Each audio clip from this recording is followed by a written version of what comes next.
Hey, welcome to Sleep Crime Stories.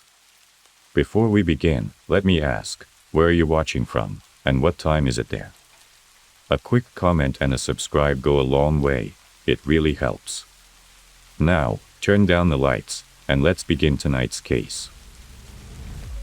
Paula Andrea Salazar was born on September 6, 2015, in Venezuela.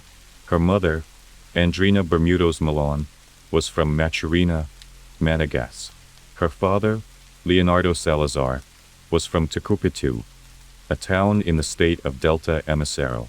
A year after Paula was born in September 2016, the couple decided to immigrate with their child to Ecuador.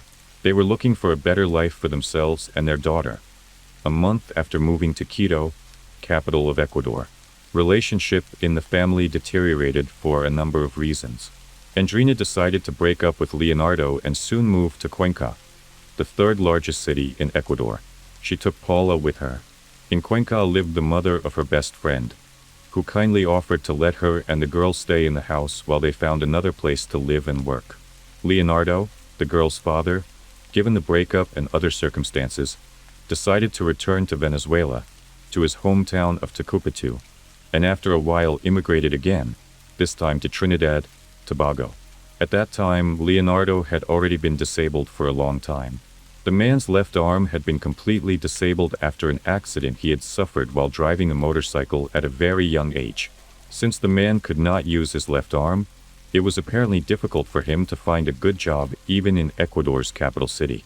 After Andrina moved to Cuenca, she almost completely stopped communicating with Leonardo, only informing him once that she has taken a job on a farm in Tapacundo. A few months after separating from Leonardo, Andrina entered into a new romantic relationship with a man named Washington Andreas Imero. Andreas was a local Ecuadorian, and more importantly, he was the owner of the farm where Andrina worked. The man grew up in a wealthy family. When Paula was about a year and a half, Andrina moved to Amman together with Paula. Andreas and Andrina had a child together on April 7, 2019. With a newborn baby, family became happier and more united. However, everything changed when an event happened on March 27, 2020. Completely changed the lives of everyone involved. At the time, family was living well, enjoying every day, and things were going well on the farm. On one such day, as happy as it seemed, Andreas took Paula and by car went with her to the flower plantations. On the way there, girl got very sick. She became dizzy and began to vomit. Andreas had no choice but to stop at a public restroom. As soon as he and the girl entered it, Paula vomited again. He decided to leave her alone for a few minutes and went back to the car to find a change of clothes, since the girl's clothes were all dirty. When Andreas returned, he found Paula lying with her head in the toilet bowl. The man immediately pulled the girl out, tried to give her first aid and soon brought her to the hospital. When the 4-year-old girl was handed over to doctors, she no longer showed any signs of life. Doctors stated, Paula dead. After the doctors on duty performed an initial examination and assessed the girl's condition, they realized that the story Andreas told them was full of inconsistencies. For example, the doctors determined at the first glance that the girl had bruises on her body and face, the nature of which could not be attributed to the information her foster father told them. Medical protocol in such cases requires doctors to contact the police. Indeed, the situation itself suggested this. Shortly after the police arrived, Andreas was arrested as a suspect in Paula's murder. Although Andreas said Paula has drowned in the toilet bowl, the autopsy of the body revealed something much darker. First of all, the test showed that the girl had been dead for about 24 hours when she arrived at the hospital, which doesn't fit with the man's version of events. The girl's foster father claimed that he gave Paula first aid and cardiopulmonary resuscitation, and that it all happened just 20 minutes before he took her to the hospital. On the other hand, the autopsy found that the girl has several broken ribs, multiple microtraumas, a cracked spine and sepsis, which caused her death. It became apparent that Paula's death was not an accident, as her small body has a significant number of both recent and old injuries. Leonardo Salazar, the girl's father, learned of Paula's death on March 30th, 3 days after the events. His mother, who was still in Venezuela, had informed him of his daughter's death by the phone. She herself, in turn, learned it from Andreina's friend. It should be mentioned that after Leonardo has left Ecuador and Andreina had started a new relationship, she stopped all communication with him. That is why for 3 days Leonardo didn't know anything about her tragedy. Until that time he could see her only through the pictures Andreina and his mutual friends had sent him.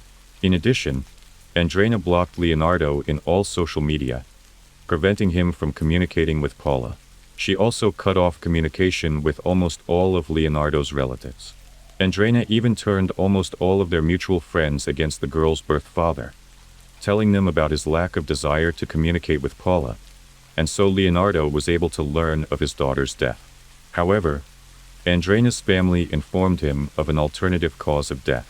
They told him that Paula died of complications caused by COVID. At the time, Ecuador, like the rest of the world, was under quarantine due to the pandemic.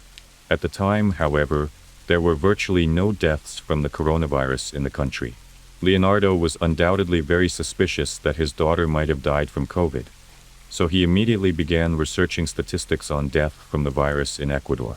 The statistics were posted on social media and news websites. Leonardo immediately noticed that there were no children among the few victims of the coronavirus in Ecuador. Leonardo's relatives helped him to investigate, and one of them soon sent him a newspaper article that mentioned the arrest of Andreas, who was suspected of killing Paula. Leonardo then began calling Andreina daily, and it wasn't until 10 days later that she decided to call him back herself. In that conversation, Andreina rather coldly informed Leonardo that Paula had died of COVID, and that she could not give him more information because her lawyers had forbidden her to do so. The next step Leonardo took was to create a Facebook page together with an acquaintance of his dedicated to Paula, as well as an Instagram profile called Justice for Paula. The published posts caused a huge backlash across social media. Their main goal was to bring those responsible for his daughter's death to justice. On the same day that Andreina called Leonardo, she arrived at the morgue to begin dealing with her daughter's funeral, even though the prosecutor, who worked on the case, asked for more time to investigate the body. But the girl's funeral took place on April 10, 2020. Andreina simply did not allow a second autopsy to be performed on the girl. Thanks to the information posted on social media, Andreina's friends, people in her circle contacted Leonardo and told him about the sad life Paula had in the years before her death. They sent Leonardo the information they had, most of which was based on isolated recordings of conversations, photos, audio recordings, and similar things. According to witnesses, ever since Paula's mother moved in with Andreas, girl had to endure abuse from her stepfather, as well as her own mother. Not only did Andrea allow her daughter to be treated this way, but she herself was directly involved in all of this.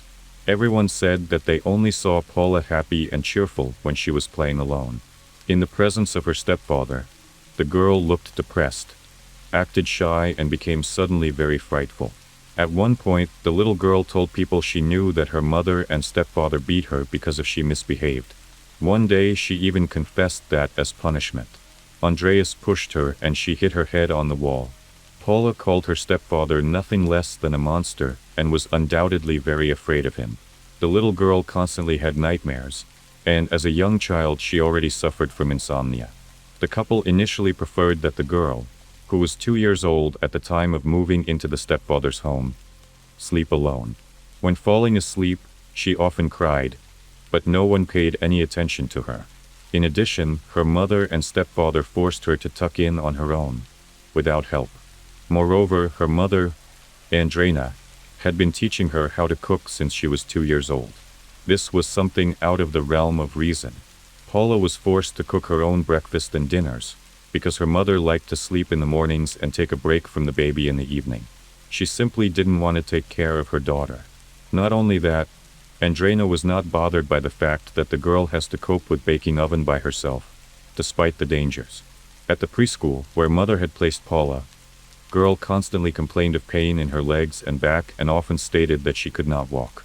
Her constant complaints, as well as the bruises on her body, forced the teacher to show her to the doctors at the health center.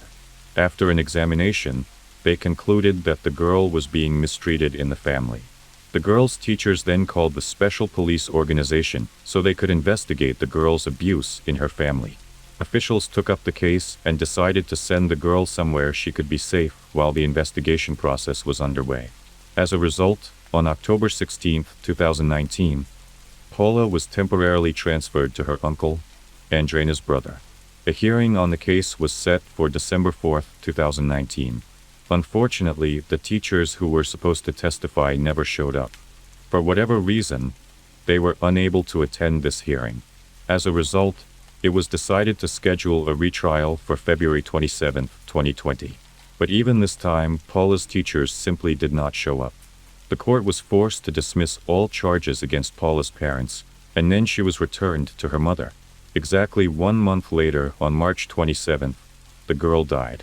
And the exact reason the teachers did not want to attend either of the two hearings is still unknown. It is speculated that Andreina may have bribed the teachers or simply convinced them that although the girl had some problems, the parents were not responsible for what their daughter said about them. After Paula's death, Andreas was placed in protective custody for the duration of the investigation, but he soon appealed this decision. As a result, a hearing was held on June 12, 2020, in which the judge set a restraining order and also determined that the man could be released to house arrest. But during the hearing, which was held via video conference, Andreas announced that he was dropping his appeal at the time Leonardo was still engaged in a social media campaign. He also asked his subscribers for financial support to be able to travel from Trinidad and Tobago to Ecuador. He wanted to file a complaint against Andreina, Paula's mother, before it was too late. At the time, Andreina had not yet been charged and was free. Fortunately, Leonardo was able to obtain sufficient financial aid, as well as free legal advice from two Ecuadorian lawyers, Osvaldo and Alejandro, who unselfishly offered him support and assistance in the lawsuit. Leonardo had to cross the border between Trinidad and Venezuela. He had to risk his life, float on a raft, and then cross the entire border from Narration to San Cristobal. He had to book private transfers, since the pandemic had canceled all services, and he could not use the usual routes to get to Ecuador. Because of the pandemic situation, all maritime and land borders of Venezuela were closed, so only few regular flights to 4 or 5 countries could be counted in the following months. Once Leonardo arrived in the state of Taquira, he had to cross the border into Colombia over rugged terrain, dangerous in itself. He then took a bus to the town of Ipaliso and continued on, through the hills and plains, to the Rumichic Bridge, the border between Colombia and Ecuador. Then Leonardo took a cab and drove to Quiros. On June 30th, he had a meeting with a lawyer. Immediately upon arrival, father of the deceased girl filed a complaint against the ex-girlfriend, to also be considered as a suspect in Paula's murder. On July 6, 2020, Andreas was indicted and a woman appeared in court, which stated that she should not be remained in custody and the house arrest would be sufficient, and that she had to report to justice twice a week.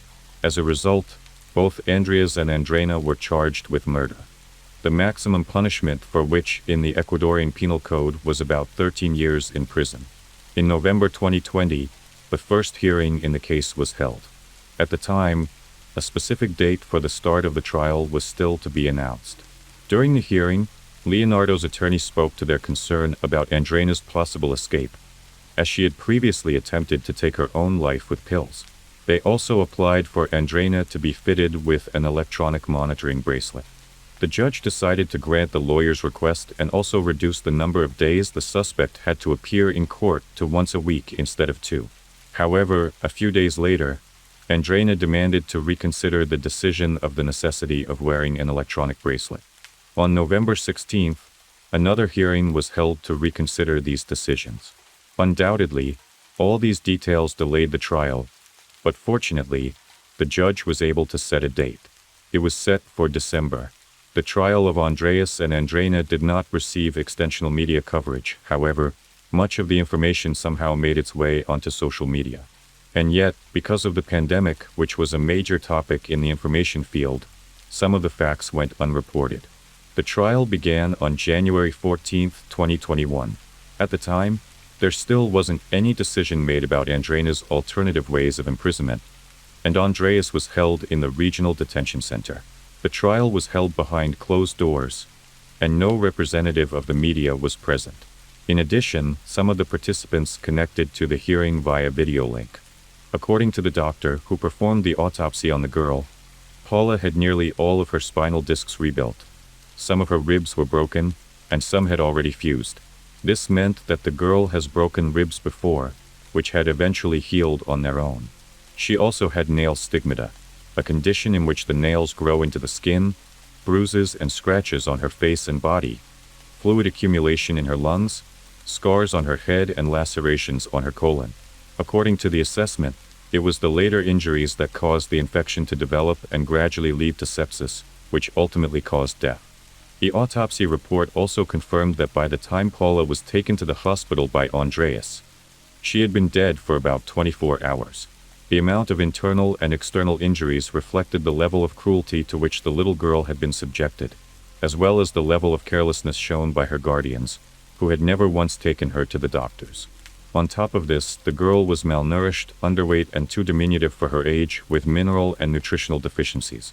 Regarding Paula's injuries, Andrea, the girl's mother, tried to convince her family friends that the child has a lot of psychological problems, that the consequence of these problems was a tendency to self-torture, through which Paula tried to attract attention to herself. According to the girl's mother, when her younger brother was born, Paula began to lack parental attention, stopped sleeping at night, and tried to manipulate everyone through crying. The trial also revealed that in October 2019, when Paula was supposed to remain in her uncle's custody, according to the board's decision, she actually continued to stay at her parents' house and only slept at her uncle's house for a few nights. In other words, the measures taken by the police organization did not have the desired effect. In turn, it was possible to establish that in 2017, only a few months after Leonardo's departure from Ecuador, the girl began to suffer from abuse.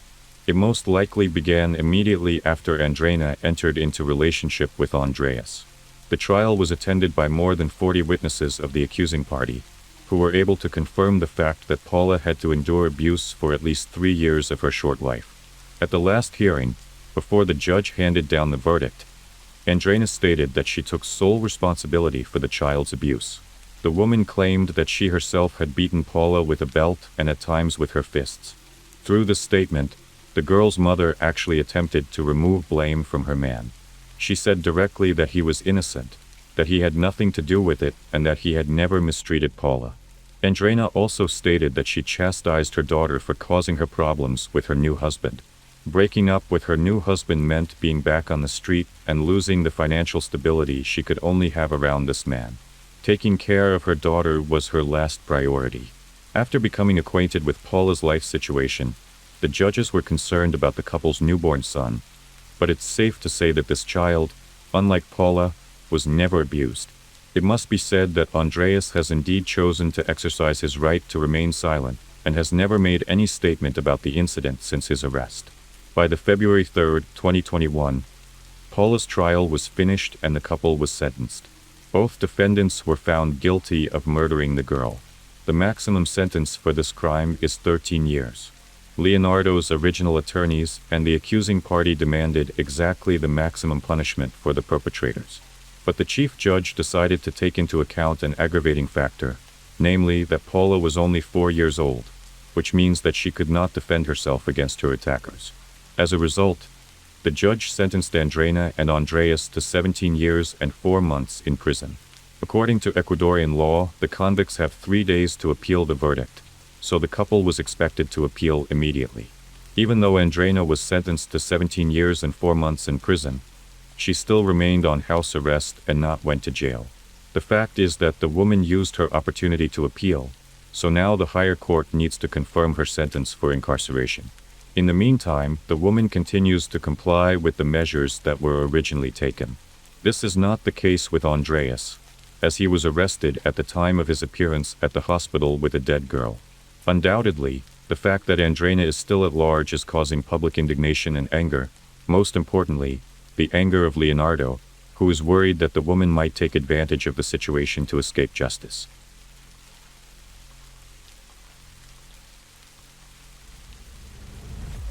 Still with me? Good, that means you're ready for the rest. Don't forget to hit subscribe if you want more cases just like this one. The discovery of Paige Birdfeld's car was the beginning of a mysterious story that began on the first Sunday of July 2007. On that day, a red Ford Focus that belonged to the missing Paige was discovered. However, the location where the car was found and its condition raised many questions and raised serious suspicions. The car was located in a remote area that Paige did not normally visit. Moreover, it was completely engulfed in flames of fire, suggesting that something terrible and strange had happened. The county district attorney of the county had been looking into what had happened with special scrutiny, and his preliminary findings indicated that the fire around the car was intentional. The conclusion was supported by the fact that nothing else had burned in the area. The unusual incident involving Paige Birdfeld's car was only the beginning of a much more complicated story. June 28, 2007 was a day that will always be remembered by Paige's family and friends.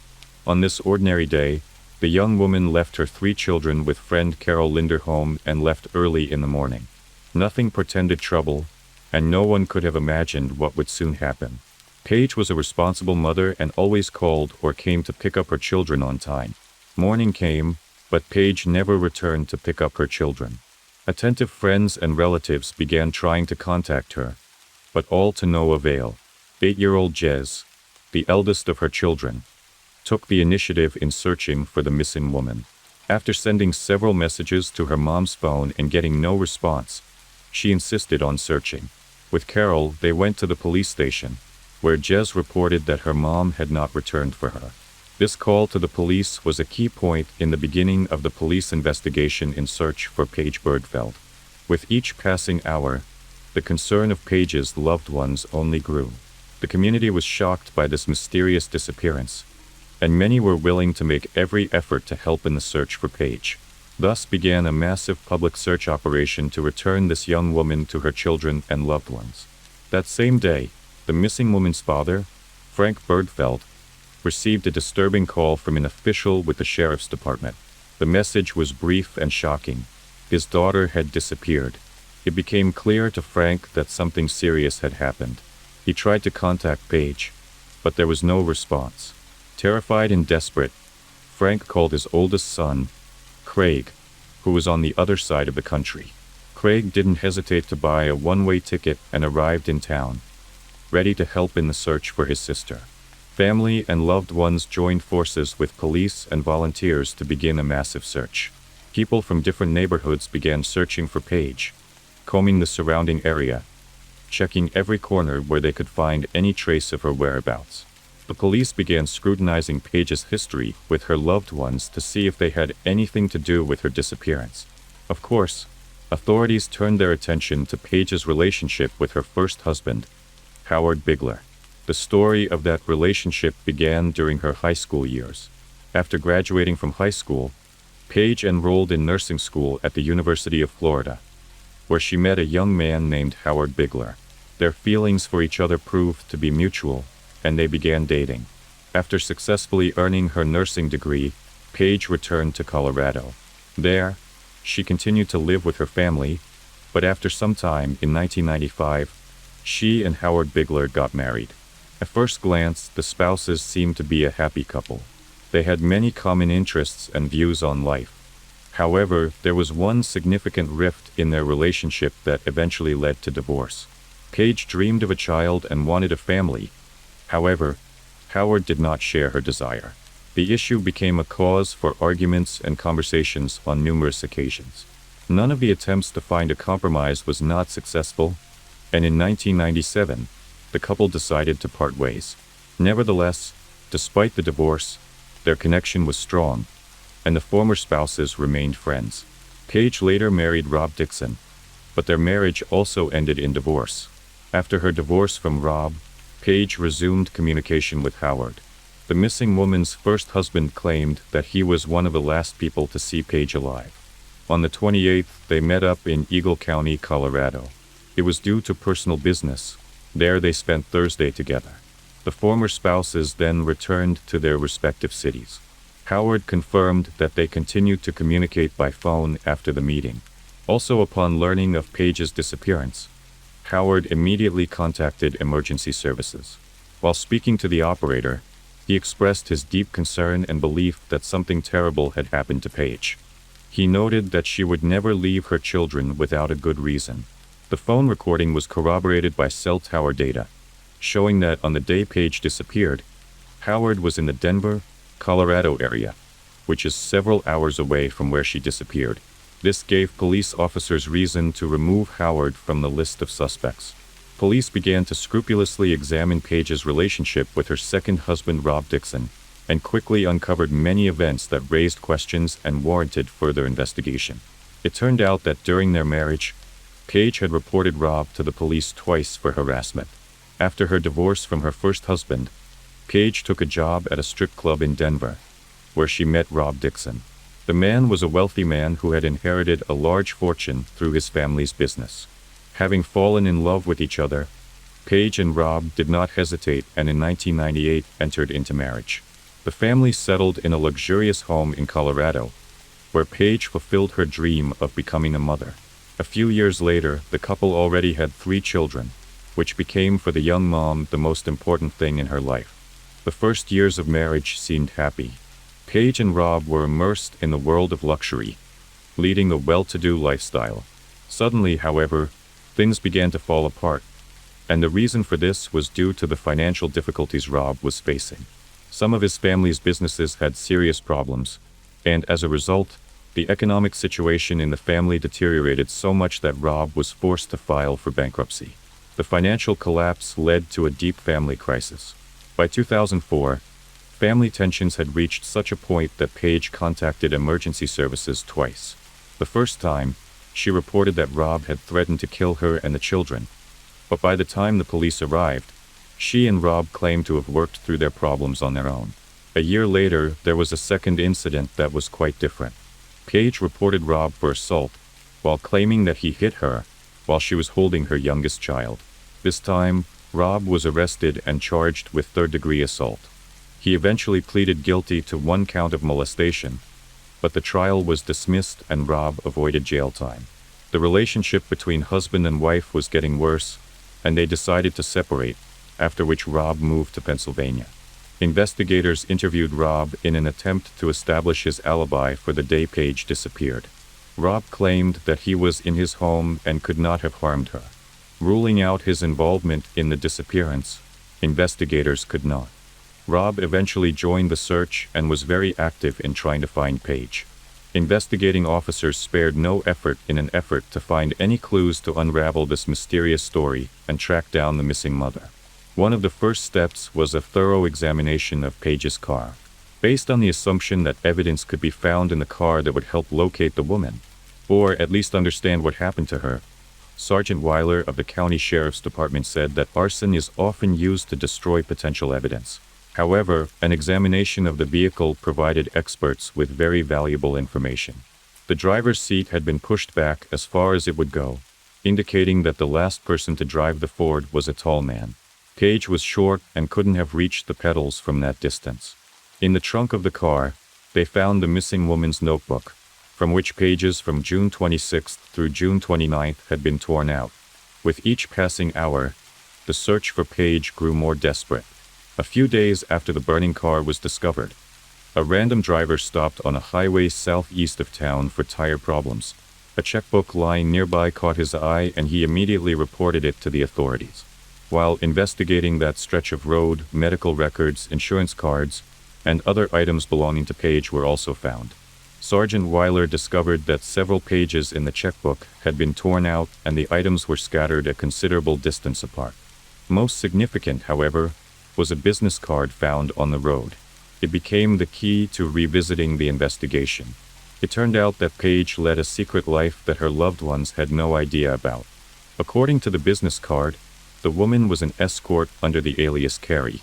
This discovery called into question all previous assumptions in the investigation of Paige Birdfeld's disappearance. From that moment on, police officers were faced with new circumstances they had not even realized. After her divorce, Paige realized that from now on, she would have to work and earn as much as she could to provide for her children and meet their needs.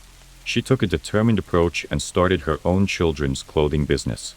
At the same time, she taught dance lessons and sold kitchen supplies at a company. Despite her busy schedule, Paige always made time for her children, attended parent-teacher association meetings, and was active in school groups. A new discovery by the police turned the previous picture upside down. It turned out that Paige led a completely secretive life. She had a separate phone at her disposal, which she used for calls related to her professional activities. This phone became the key to unraveling a mystery that was far more complicated than even Paige's close friends and family could have imagined. Investigators' questions only multiplied. Why did such a conscientious mother and successful businesswoman decide to lead a double life? What did this secret profession have to do with her disappearance? All these questions became a priority in the investigation and added a new mystery to the investigation. Using a cell phone found in Paige's car, detectives accessed a list of contacts and calls made and received in the hours before the young woman's disappearance. The last call from that phone was made on June 28th at approximately 9 p.m. As a result of analyzing this information, 7 people were identified as suspects, and one of them was Lester Ralph Jones. Lester Jones' criminal history drew particular attention from investigators. He had a history of violence against a woman and kidnapping on his record. For the latter incident, he was sentenced to 5 years in prison. However, that was not the only thing that alerted the police. His car was white in color, and from the external description was very similar to the car seen by Carol, Paige's friend. Carol shared important information with the detectives. She recounted an incident where Paige approached her car one day and saw another white car nearby that was blocking her driveway. Outraged, she got behind the wheel to turn around and drive away, but the cars collided, except that the unknown driver immediately fled the scene. With this information, investigators speculated that Lester may have been obsessed with Paige and following her. Further investigation revealed that Lester Jones attempted to make an appointment with Paige for intimate services the day before she disappeared. Lester was questioned and denied having any information about Paige's disappearance. He provided fingerprints and DNA samples. However, many suspicious items were found in Lester's home, including a disposable cell phone, men's wigs, Viagra, a sheet with the phone number of an escort service, and women's lingerie in various sizes. The disposable cell phone attracted particular attention from investigators. Analysis of call records on Paige's cell phone showed that on the day of her disappearance, someone tried to contact her several times from an unregistered number. Lester denied under questioning that he had a second cell phone. This meant he lied to the police. Using the packaging found at Lester's home, police were able to determine that the phone had nevertheless been purchased at a supermarket on North Avenue. Video footage from the store identified Lester as the purchaser. When he was shown the video footage, he refused to acknowledge that it depicted him. As a result of all this, Lester Jones became the prime suspect in Paige's disappearance. With no concrete evidence pointing to his guilt, the police continued to follow him and attempted to find Paige's body in order to have enough evidence to press charges. Case was put on hold for several years, and all the while, the young woman's family and loved ones were at a loss for grief. No one knew what had happened to the young mother, and the search seemed hopeless. As time went on, the hope that Paige would be found alive was dwindling. That all changed in 2012, when a hiker accidentally stumbled upon human remains in a ravine among rocks and bushes in Delta County. The find was discovered very close to the road, where Paige's personal belongings had been found 5 years earlier. Experts who arrived on the scene were almost certain that it was the body of a young mother. The experts ran a DNA test, and the results confirmed that it was Paige. She was found, but it was a grisly end to her story. The exact cause of death could not be determined due to the condition of the body, but it was found that Paige had been struck many times as several of her bones were broken, particularly the bones in her face. As a result, it was determined that she died from injuries sustained during the beating. This information added to the horrific drama of the story. Paige's body was underground, and due to years of soil erosion, ended up on the surface. This may explain why she was not discovered earlier. Lester Ralph Jones' case came to a halt for several years after Paige's remains were discovered. In November 2014, he was charged with kidnapping, first-degree murder, and second-degree murder. However, The trial didn't begin until July 2016 and lasted 22 days. Prosecutors argued that Lester, who already had a history of violence against women, was frustrated at not being able to see Paige after trying to get an appointment with her. The main witness for the prosecution was Lester's ex-wife, Lisa. She recounted how the man kidnapped her and threatened to kill her at gunpoint in the late 1990s. According to Lisa, Lester could not reconcile with her decision to break up with him. On one occasion, he attacked the couple with a gun in his hands, and Lisa's partner was shot in the head. A month later, Lester threatened her again, telling her that she would now end up at the bottom of a lake. However, the woman managed to escape and contacted police, leading to Lester's arrest on kidnapping and assault charges.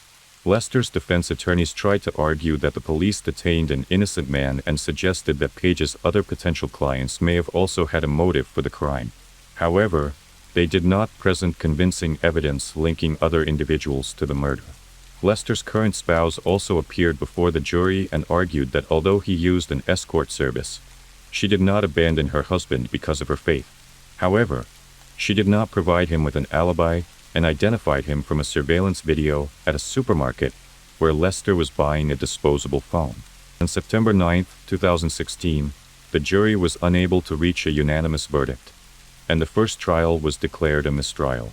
However, the district attorney was convinced of Lester's guilt and wasn't about to give up. Over the next few days, he worked diligently on the investigation and re-examined all the evidence. On November 21, 2016, after reviewing the evidence, the jury finally reached a verdict. Lester was found guilty of all charges in connection with Paige's death. The judge sentenced him to life in prison without parole. The defense appealed the sentence, but in June 2022, an appeals court panel upheld the sentence and affirmed Lester's guilt. Paige's final farewell was held on April 28, 2012. Her obituary dedicated beautiful words to her, describing her as a beautiful and radiant woman whose smile could be compared to the sun. Her tragic loss has left its mark on the hearts of her family and friends. Her 3 children were orphaned and had to endure the loss of their mother, who had always been their support and encouragement. Paige's case attracted public attention and dragged on for many years, but still the persistence and perseverance of relatives and law enforcement finally brought justice. Lester Ralph Jones was found guilty and sentenced to life in prison without parole. Now, he will no longer be able to harm other people. Paige's story serves as a reminder of the importance of endeavoring to fight for justice, even if it takes a lot of time and effort. Her memory will live on in the hearts of those who knew and loved her. I'd be super grateful for that. Let's get started. In abusive relationships, one person often exhibits cruelty, aggression, and disrespect toward the other, whether a partner, spouse, relative, or colleague. Those who act overtly in such ways are often dismissed as just hot-headed or unable to control their emotions. However, the more dangerous form of abuse is the hidden kind, where others don't even suspect it, believing the family to be perfect until a tragedy occurs. The relationship between Olsu Sebastiankova and Timur Prokhorov was seen by everyone as a model of true love, understanding, and mutual support. They both grew up in the small rural community of Malexiskoj and met during their school years. After years of dating, they seemed destined for each other. The couple had a grand wedding with relatives coming from all over the region, but just 3 days after the celebration, the newlyweds were buried in the same grave at the local cemetery. What happened? Let's break down this complicated case. Olsu Sebastiankova, later Prokhorova, was born on January 4, 2001, in the village of Melex, located in the Tukovsky district of the Republic of Tatarstan. She was the youngest of 2 children. Olsu grew up alongside her older brother, Ruslan, who always looked out for her and protected her. When the children were still in school, their parents divorced, and the siblings stayed with their mother, Ilfira Shariva. Soon after, their mother remarried, and the family moved to the home of her new husband in the village of Malekskoj, about 12 miles from the larger city of Naberezhny Chelny. Olsu and Ruslan were accepting of their mother's choice and quickly formed a bond with their stepfather, who treated them as his own children. In turn, they also began calling him Dad. The village was small, quiet, and peaceful, with a population of just over 2,000 people. Most residents knew one another well. Alsu and Ruslin adapted quickly, enrolled in the local school, and made many new friends. Life here was calm, without the hustle and bustle found in larger cities. The community was mostly made up of Russians, Tatars, and Uzbeks. Once a week, the local community center held dances, and there were also classes for the performing arts, dance, and choral singing. On holidays, concerts showcasing local talent were common. Also excelled in school and was a straight-A student. Teachers described her as very smart, responsible, serious, and goal-orientated. A girl you could always rely on. She had a calm and balanced nature, was a born diplomat, and could peacefully resolve any conflict. On top of that, Alsu was incredibly beautiful, attracting people with her kindness, and everyone wanted to be her friend.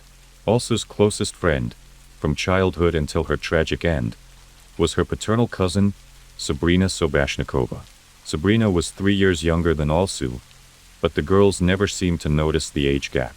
They kept in touch constantly, shared their most intimate secrets, and looked so much alike that they could have been sisters.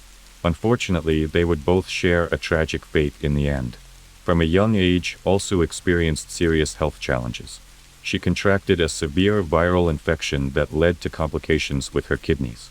As a result, she suffered from chronic kidney failure, a condition that only worsened over time. Alsu was forced to regularly travel to a specialized clinic in Narration Chelny for treatment and supportive care. She also underwent multiple blood cleansing procedures known as hemodialysis, as her kidneys were no longer able to perform their primary functions. The Sobashnikova family was not wealthy, and the ongoing medical treatments, medications, and procedures required significant financial resources. During flare-ups of her condition, Alsu had to switch to homeschooling, sometimes missing several months of school. As a result, she wasn't able to fully prepare for her graduation exams or entrance exams for higher education. Despite these challenges, Alsu dreamed of furthering her education and hoped to attend the prestigious Narration Chelny branch of the Kazan Innovative University. She aimed to pursue a degree in economics, but she knew that her health would make it difficult to keep up with the demands of university life. Moreover, the majority of the family's budget went toward her treatments and medications, making it impossible for her to afford tuition. Her mother reassured her, suggesting that she could initially attend a vocational college and acquire a skill that would provide stable income, postponing higher education for later. Alsu tried to stay positive, determined to find a career she enjoyed and to become independent, not wanting to be a burden on her family. She remained optimistic about the future and continued to search for her path. She completed courses in eyelash extension and nail care and began taking clients at home, which was an ideal arrangement for her given her health situation. While still in school, Alsu met Timur Prokhorov, an older high school student who was 4 years her senior. The two quickly developed a close bond, which later blossomed into a romantic relationship. This relationship eventually led to their marriage. What do we know about Timur Prokhorov? Timur was born in 1997 in Narration Chelny, the younger of 2 sons in a relatively well-off family. His parents ran a small but stable business that provided them with a comfortable income, allowing them to give their children the best, particularly in terms of education. Timur's older brother Artur, who was very close to him, earned a law degree and now works with the Ministry of Internal Affairs. In the late 2000s, the Prokhorov family purchased land in the village of Maleksko and began building their home. Several years later, they moved to the area with their children and settled in. The boys helped their parents with the construction and finishing work on the house, as well as managing the household. Timur, according to friends, teachers, and locals, was always a kind and level-headed guy. He avoided conflicts and even more so, fights. He preferred to negotiate and resolve things peacefully. He was the kind of person who could admit when he was wrong and would apologize if felt he had done something wrong. In school, he was a good student, though not an outstanding one. He was involved in local arts, danced in a group, performed at the community center, and continued to perform even as an adult. When Timur's older brother was in university, he got married and moved back to Narration Chelny. Shortly after, the couple had 2 children, and they would often visit their relatives in Malexico. The nephews and loved their uncle dearly and cherished their time with him. Timur was equally fond of them, often spoiling them and happily spending time with them. After finishing school, Timur enlisted in the military and served in the Navy. By this time, he and Alsu had already been dating, and she was eagerly awaiting his return. Not long after, Timur's mother was diagnosed with an aggressive form of cancer. She quickly deteriorated and passed away within a few months, despite all efforts to treat her. A year later, Timur's father remarried, and his new wife was soon welcomed into the family. His adult children quickly bonded with her and embraced her as part of their family. About 6 months later, the couple moved back to Narration to focus on business, and the nearly finished house in the village was passed on to their younger son, who continued to work on it himself. As mentioned earlier, Alsu and Timur met in high school, and their mutual affection developed quickly. Alsu was upfront with him about her serious health issues, but this didn't scare him away. Instead, he reassured her that they would face it together, enduring the hardships and challenges that came their way. After returning from military service, Timur continued his studies and later started working at his family's company. He earned well enough to support not only himself but also Alsu. However, Alsu didn't want to be a burden on anyone, so she continued to work hard from home. Unfortunately, due to her condition, she had to stop doing nail extensions as she could no longer work with most of the materials. Timur was incredibly caring toward Alsu. He drove her to Narration and Kazan for her medical checkups, treatments, and therapies. He took care of her, always looking out for her and cherishing her deeply. He also got along well with Alsu's mother, who accepted him as her own son. In 2018, Alsu's health began to deteriorate rapidly. Her kidneys were failing, and she was no longer able to live without regular dialysis. The only chance for her survival was a kidney transplant. The perfect match was her own mother, who could be her donor, but the surgery and subsequent treatment were incredibly expensive, and the family simply didn't have the funds. Elias was in a precarious position, teetering between life and death. Due to severe swelling, her face became nearly unrecognizable. She was deeply distressed by the situation, especially her appearance, and didn't want Timur to see her like that. She even tried to stop him from visiting her in the hospital. However, Timur refused to listen to her, insisting on staying by her side. The news of Alsu's grave condition and the urgent need for an expensive surgery quickly spread through the town. Concerned neighbors decided to help in whatever way they could. A charity concert was organized at the local community center, and all the funds raised were donated to Alsu's family. Interestingly, Timur also performed that night as part of a dance group. The necessary amount was raised in a short time, and the life-saving surgery was paid for. Alsu and her mother traveled to a well-known clinic in Moscow, where a renowned surgeon had agreed to take on this difficult case. The surgery itself was a success, and both women managed to endure it well. However, Alsu faced a long recovery ahead. She had to take constant medication, stick to a strict diet, and undergo regular checkups to ensure that the transplanted kidney was functioning properly. Alsu spent nearly 6 months in the hospital, and after that, she stayed home for another year to avoid any risk of infection. Even a common cold could have been fatal to her in that fragile state. She followed all the doctor's instructions, even though it was incredibly hard for her both physically and mentally. Her mother, stepfather, and brother supported her through every step, encouraging her to stay positive and believe everything would be okay.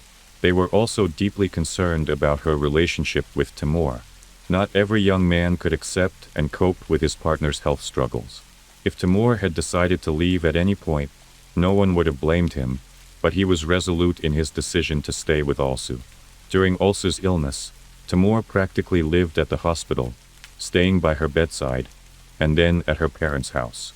He was always ready to help, whether it was taking her to medical appointments or even traveling to another city in search of the necessary medication. Shortly after Alsu was discharged from the clinic, Timur officially proposed to her, and she happily accepted. In August 2021, Alsu and Timur went through the nikah ceremony, an important religious act in Islam that marks the union of a couple, similar to a Christian wedding. Afterward, they moved into the groom's house, which was still being completed. Also continued to work from home, while Timur commuted daily to his job in neighboring Chelny. They were saving up for a lavish wedding, which they planned to hold in January. On January 4, 2022, also turned 21, and on January 20th, the couple held their wedding at her parents' house. Family and friends from all over the Republic gathered to celebrate. Everyone wished the newlyweds a long and happy life together, and the celebration stretched on for 3 days. Guests described the couple as glowing with joy and happiness. Timur had expressed his desire to call Alsu's mother, Elfira Shirieva, mom, and Elfira moved to tears, thanked God and fate for bringing such a wonderful husband to her daughter and a son-in-law to her. Alsu's bridesmaid was 18-year-old Sabrina, who had come from another city for the wedding and was scheduled to return on January 23rd for school on the 24th. She stayed at the newlyweds' home, where she had a separate room. Other guests were accommodated in Alsu's parents' house and nearby relatives' homes, as there were no hotels in the village or surrounding areas. On the night of January 23rd, Elfira had a terrible dream where she couldn't find her daughter and saw her son-in-law silently tossing small coins into her hands. She woke up around 5 a.m., feeling deeply anxious, and could not fall back asleep. She wanted to call Alsu, but it was too early, so she decided to wait a little longer. By 7 a.m., Elfira couldn't wait any longer and called her daughter. There was no answer. Neither Sabrina nor Timur answered their phones either. Elfira and her husband decided to the newlyweds' house. When they arrived around 7:30 a.m., they noticed Timur's car wasn't in the yard. At first, this didn't seem too alarming, but when Elfira tried the door and realized it was unlocked, panic set in. There was no way her daughter, son-in-law, and sister could have left the house without locking it. Elfira entered the house and began calling for her daughter and son-in-law, but there was no response. When she entered the living room, she nearly collapsed at the sight before her. On the floor, in pools of blood, lay the lifeless bodies of Alsu and Sabrina. The women had been stabbed multiple times with something sharp. It was clear that they had died several hours earlier as their bodies were cold and stiff. The woman screamed and ran out into the street, telling her husband everything, and he immediately called the police and emergency services. Authorities arrived at the scene at 7:50 a.m. Elfira began experiencing heart problems and required medical attention herself. She was unable to answer questions clearly, crying and screaming, unable to believe that her daughter was no longer alive. By that time, relatives of the young couple had arrived at the house and neighbors began gathering at the sound of the commotion. Forensic experts found over a dozen stab wounds on the bodies of Alsu and Sabrina, inflicted by a knife and scissors. However, the murder weapons were not found in the house. The main suspect immediately became Timur, as he was nowhere to be found, and his phone was unreachable. However, his relatives quickly defended him, insisting that he couldn't have committed such a crime. All witnesses, including family and locals, unanimously stated that Timur was a loving and devoted husband who practically carried his wife on his hands. According to loved ones, the couple never even argued, and if they did have disagreements, Timur would never have raised his hand against someone he cherished more than anything. Yet soon, a few neighbors came forward, claiming that Timur was actually a hidden abuser. They said that he was extremely jealous of his beautiful wife, often having private arguments, and that their fights were sometimes even heard by others. Also had felt guilty because of her illness, and Timur allegedly told her that no one else would care for her but him. The evening before the tragedy, Timur and his friends stayed up late at their house. It was a Saturday, and they had been drinking with no particular rush to leave. When Timur went to see off the guests, it was already past midnight, and he disappeared for almost an hour and a half. During that time, Alsu texted her friend Anna, saying she was very worried about her husband and couldn't reach him, as he had left his phone behind. At 2 a.m., Alsu sent her friend a final message, saying that Timur had returned, everything was fine, and they were going to bed. She thanked Anna for her concern and sent a smiley. There was nothing in those messages that seemed alarming. On the contrary, everything appeared to be perfectly fine. Investigators speculated that Timur may have become jealous of someone also had been in contact with, and upon returning, he had a heated argument. Since he had been drinking that evening, it was possible that he lost control of his emotions and grabbed a knife. Realizing what he had done, he likely fled the scene in his car, and now the authorities had to track him down to determine all the circumstances surrounding the incident. On January 23rd, it was reported that along the road towards Elabuga, in the parking lot of a small roadside cafe, a Lada Priora vehicle was found. Inside, the body of a young man was discovered. He had died from a gunshot wound to the chin. The weapon, a rifle, was found in his hands, and it seemed clear that he had taken his own life. The identity of the deceased was quickly confirmed.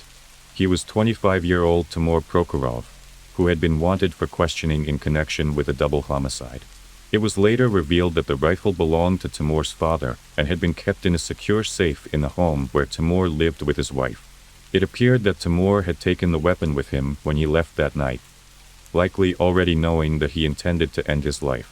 Authorities seized footage from a security camera located on a building across from the Prokhorov residence. The video showed Timur leaving the house with friends. About an hour and a half later, he returned alone.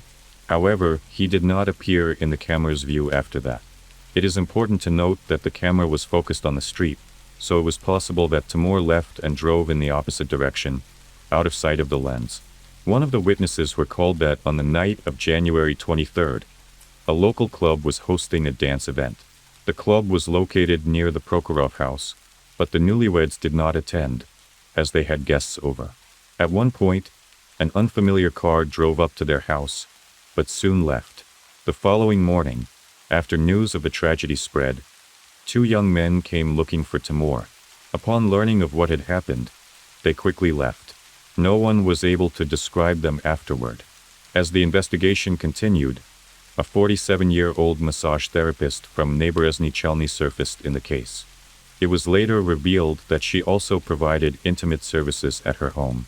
Her name was kept out of the media, but it was alleged that Timur had visited her on several occasions. On the night of the tragedy, he texted her, asking if she could come over for a session. The woman was not surprised by the late-hour message and responded that she would be waiting for him. According to some reports, Timur visited the massage therapist after he had already committed the crime against his wife and her friend. They had an intimate encounter, but when the woman asked him to pay for the service, Timur refused.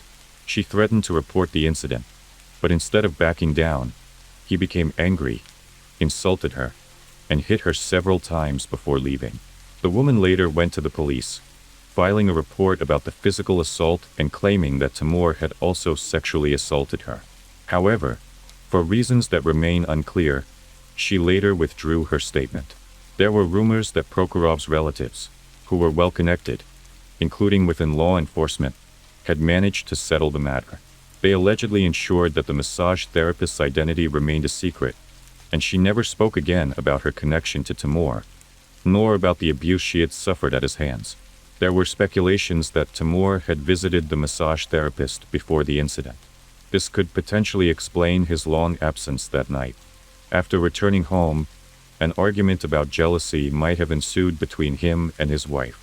Sabrina, most likely siding with a relative, may have escalated the situation, causing the enraged man to grab a knife and commit the crime against both women. It is worth noting that at 7:03 a.m. on January 23rd, the young man logged into his social media account for the last time. After that, he stopped responding to calls and messages. This time was later considered the approximate time of his death. The theories involving infidelity, jealousy, and sudden rage seemed out of character for Timur, based on how those around him described him. Even Olsa's relatives refused to believe in any of these theories, instead asserting that the crime was committed by an outsider. Those who knew Timur described him as kind, calm, thoughtful, and balanced. His brutal actions did not fit this image. Timur might have occasionally had a drink on his days off or during holidays, but no one ever saw him intoxicated. However, during a search of the house, a significant quantity of prescription painkillers previously prescribed to Timur's cancer-stricken mother was found. After her death, many strong medications were still left in the house, which, it appeared, someone continued to take periodically. They had not been disposed of, and were carefully stored in a separate drawer. This new information gave rise to another theory. Timur may have been using these medications in secret. On that fateful night, he might have taken a large dose, mixing it with strong alcohol, potentially leading to hallucinations or a sudden outburst of anger. If this were the case, the crimes might have been committed while he was in an altered state of mind. Once he came to his senses and realized what he had done, he may have seen no other option but to end his own life as well. No criminal case was filed due to the death of the individual believed to have committed the crime, but the relatives of the deceased couple could not accept that Timur was the one responsible for such a brutal act. On the insistence of Ulsa's mother, the young couple was buried in the same grave at the local cemetery. The mother claimed that her son-in-law would never have harmed her daughter because he loved her deeply, and that they should not be separated even in death. News of the double tragedy spread quickly throughout the quiet village, sending shockwaves across the entire Republic of Tatarstan. Journalists from all over the region flocked to the town, eager to cover the sensational story. However, the Prokhorov and Sabashnikov families avoided speaking to the press. On the other hand, villagers, many of whom didn't even know the deceased, were eager to give interviews, often recounting bizarre rumors and gossip. As a result, the case became clouded with fabricated details, many of which were far from the truth. On January 26th, Timur's father gave an interview where he revealed that the autopsy had found signs of physical abuse on his son's body, and that there was very little blood in the car, suggesting that Timur may have been beaten and shot elsewhere before his body was placed in the car. However, the following day, investigators officially refuted the elder Prokhorov's statements, confirming that there were no injuries to his son's body except for the gunshot wound. The bullet was shot under the chin at a specific angle, which pointed to the likelihood that Timur had taken his own life. I'm tired. I don't understand how long this can go on, and what am I waiting for? I really loved him. I loved him with all my heart. Yes, I was too young a girl then, when we got married, when we stood in front of the altar and his parents be damned. When I swore before God that I would love him forever and only heaven would part us. Why can't I take it back? Do I have to torture myself day in and day out just because I made those promises? I haven't loved him for a long time, just like he doesn't love me. He only loves himself, his parents, and our children. But who will love me? In these moments of despondency, I feel that even God has turned his back on me. How else could he have given me to this family for whom I am nothing, who only remember I exist when they need something? Summer, clean this up. Summer, take out the trash. Summer, damn it. Can you stop stomping your feet so loud? I'm sick of it. I have to tell Will everything. Take the kids and get out of this house. But who's gonna let me go, especially with the kids? Will's dad won't even let me leave the house. I hope I stay alive at least. This entry was made by Summer Inman in her personal diary, which she kept hidden from her husband and his parents. This diary, the one place where she could express her thoughts and not be afraid of being judged or even punished. 1983, Logan, Ohio. In a small American town of only 40,000 people, a new evangelical church called Tabernacle of Faith opens, which none of the residents had ever heard of before. The founder of the church, David Oyedepo, traveled to the town from Nigeria and told the congregation that he had an 18-hour meeting with God, during which the Almighty told him that it was time to free the world from the oppression of the devil through preaching and prayer. David Oyedepo was an extremely charismatic preacher, and that is why the Tabernacle of Faith Church became very popular in Logan. It was at this church that Bill and Sandra Inman met. Bill was already 18 years old at that time and played musical instruments at the church on Sundays. Sandra also attended church with her parents. Sandra recalls that the young musician parishioner very much liked her parents, and they did not hesitate to allow the young people to play a wedding. A year later, Bill and Sandra had a son, Will.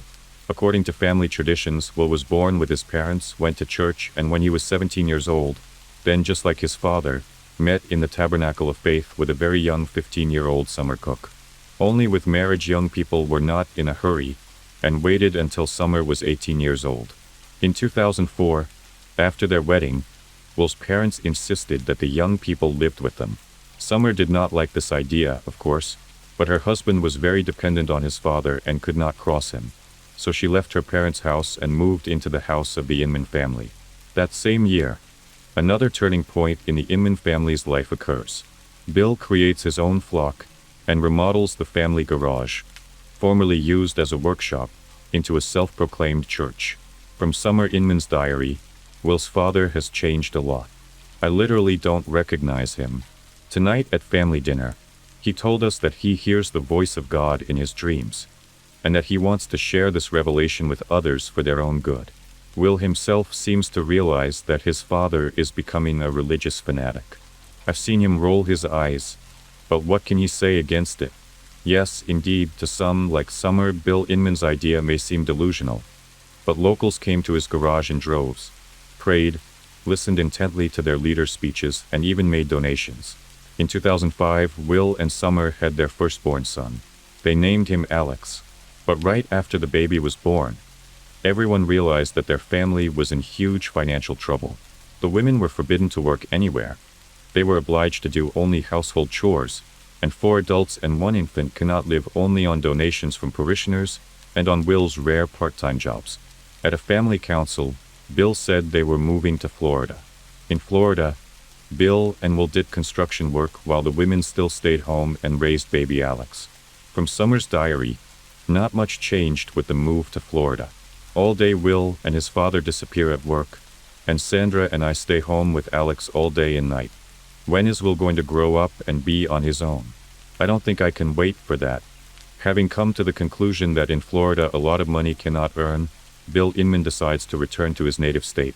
But because of non-payment of taxes, their house in Logan was taken away, and the court ruled a ban on its subsequent redemption. So they moved to a rented house in the countryside Vinton, which is not far from Logan. There, Summer also gives birth to 2 daughters, Kelly and Alana.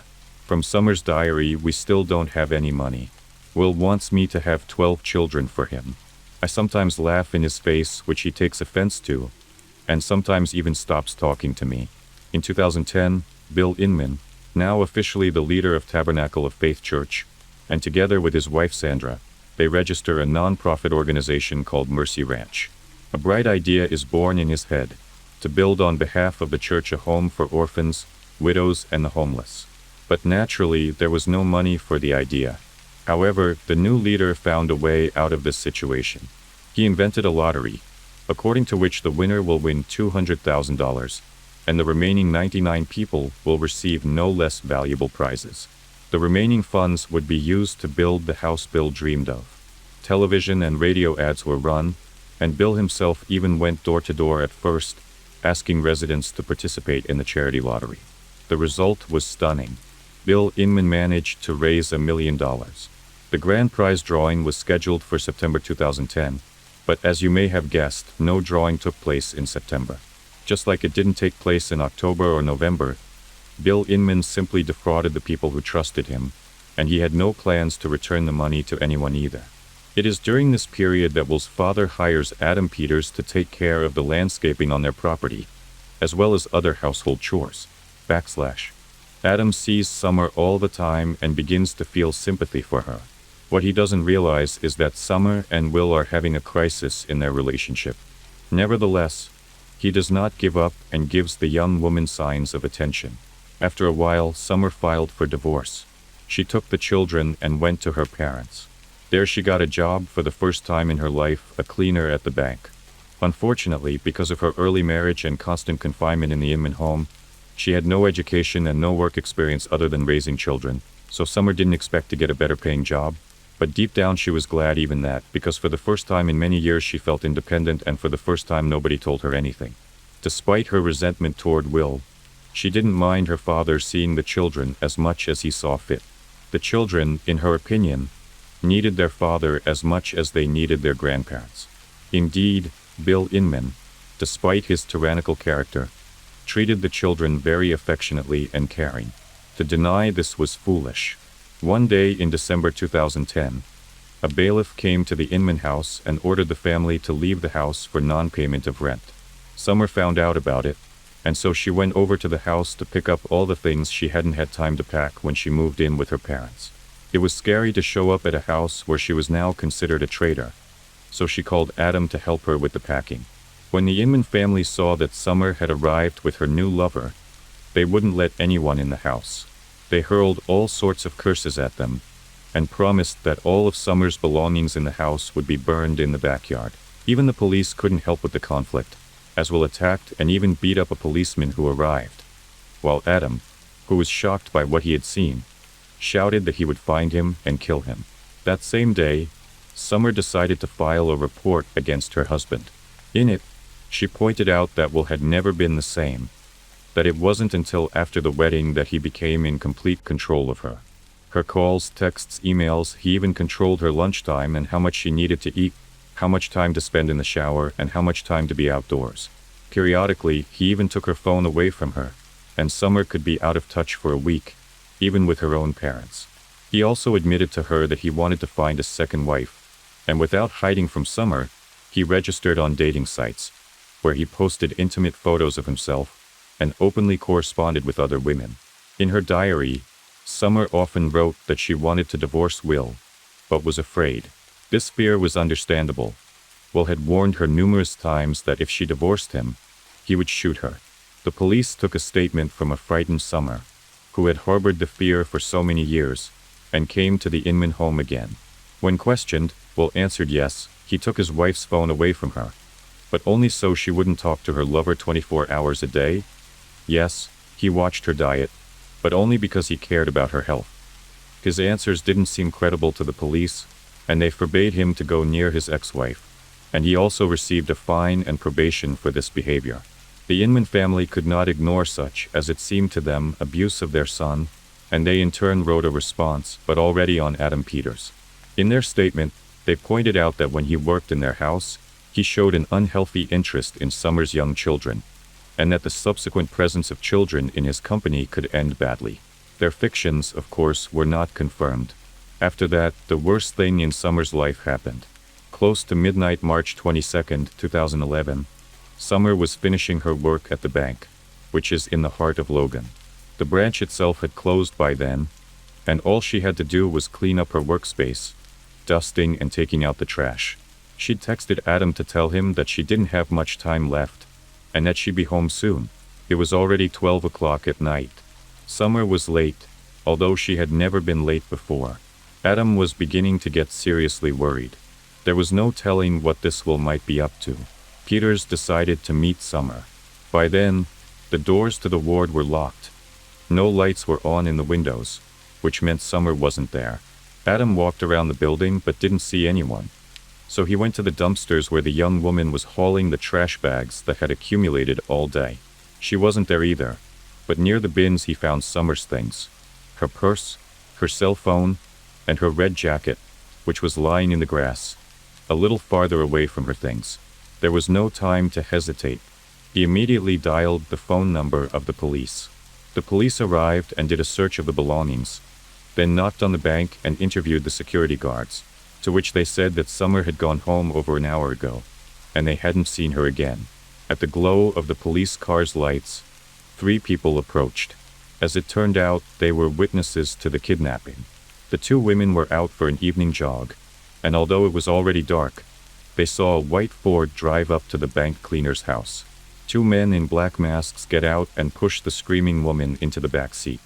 At the woman's screams, another eyewitness ran up to the car and tried to save her, but the blonde woman behind the wheel sprayed him in the face with a gas can, and the guy fell down and the car with the kidnappers drove away. The women were without phones, so they immediately ran to the nearest police station, where they interrupted each other very emotionally, and tried to recount what they had seen. The police officers on duty only laughed at their story, naively believing that the night runners had made it all up. Who would think of kidnapping a bank cleaner with garbage bags in her hands? But as it turned out, the story was now pure truth, and because of the slowness of the cops, it was now impossible to find Summer on a hot lead.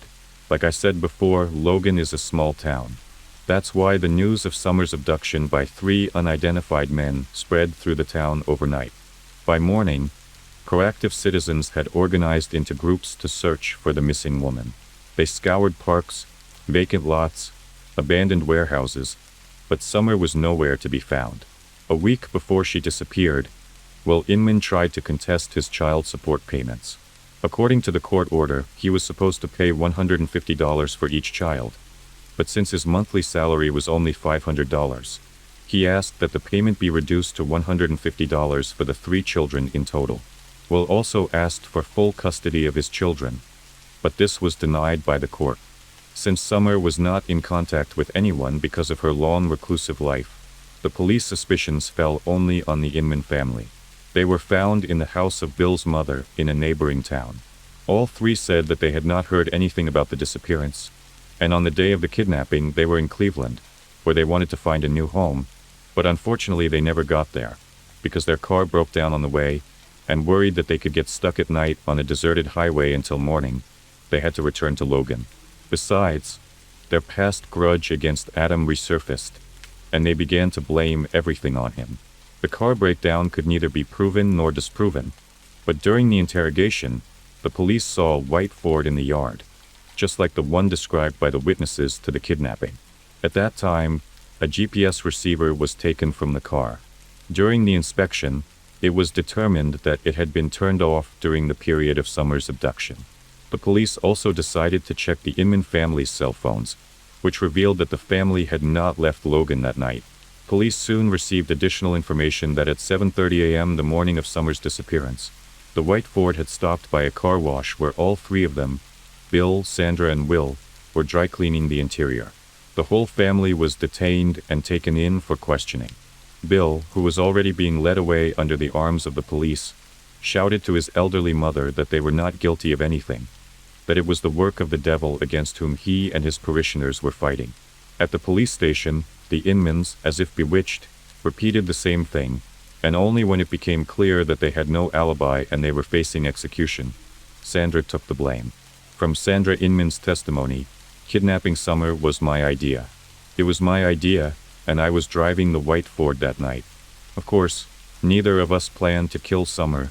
I swear it was an accident. On the night of March 22nd, we drove up to the bank where Summer worked and waited a long time for her to finally finish her shift. At about 11 p.m., we saw her near the garbage cans near the bank. I drove up to her, and my husband Bill and son Will, who hid their faces under black masks, pushed Summer into the car. Again, we had no intention of killing her. The only thing we wanted was for her to let us see the kids since we are family. Will, in an act of intimidation, tied Summer's hands and feet with plastic ties to keep her from running away. Apparently, one of the ties he tightened around her neck. He overestimated his strength, and Summer began to choke and her face began to turn red. Will wanted to cut the tie, but he couldn't find a knife, and the knife we were taking with us had gotten under my seat, and when he did find it, it was too late. Summer was dead. Sandra Inman showed the place where they hid Summer's body. It was an old well near the Tabernacle of Faith Church. Yes, the same church where Bill and Sandra had first met, and then Will and Summer, the church where both had gotten married and where they'd gone to pray and confess for years. The autopsy confirmed Sandra's words. Summer had indeed died of asphyxiation. No other injuries were found on her body. In 2012, the court sentenced Bill Inman and Will Inman to life in prison, and Sandra Inman, despite taking all the blame, also received a life sentence. But the court allowed her to request parole after 15 years. Why is that? Apparently because, according to relatives, the women in the Inman family never decided anything. The whole family obediently obeyed only Bill, and if it was someone's cruel plan to regain custody of the children, it was his. And Sandra took the blame to save her husband and son, but she never succeeded. Betrayal rarely happens suddenly. It starts with small things, hidden messages, unexpected excuses, brief meetings that go unmentioned. One person is lying, keeping secrets, enjoying the illusion of freedom. The other begins to suspect, searching for proof. And with each passing day, the need for control turns into obsession. This story is about how infidelity led to the most devastating consequences. When jealousy transforms into a desire for destruction and love turns into manipulation, predicting the outcome becomes impossible. What started as an ordinary affair ended in a way no one could have foreseen. In September 2023, a small suburban home became the scene of one of the most shocking and unpredictable events in recent history. Officers responding to the call had no idea that this case would turn out to be more than just a violent crime. It was a carefully orchestrated game where every participant was nothing more than a pawn. Nathaniel Ruiz Jr. was born around 1993 in one of Chicago's most troubled neighborhoods. His exact birth date remains unknown, emphasizing the chaos that surrounded his early life. He grew up in an environment where aggression and criminal activity were part of everyday existence. From a young age, Nathaniel displayed signs of an impulsive and uncontrollable nature. In school, he frequently got into fights, clashed with teachers, and showed little interest in academics. His first run-in with the law happened during his teenage years when he was caught participating in a robbery. However, since he was underage, he avoided any serious punishment. It didn't take long for him to realize that the criminal world offered more than just an adrenaline rush. It also brought financial rewards. As time went on, his offenses became more severe. In 2016, he was arrested for assault, and a year later, he was taken into custody again for driving under the influence. But Nathaniel's real fascination was with firearms. He collected weapons and took pride in his growing arsenal. His social media accounts were filled with photos of handguns, rifles, and ammunition. Eventually, this activity caught the attention of law enforcement, and a court ruling prohibited him from owning any firearms. However, Nathaniel had no intention of complying.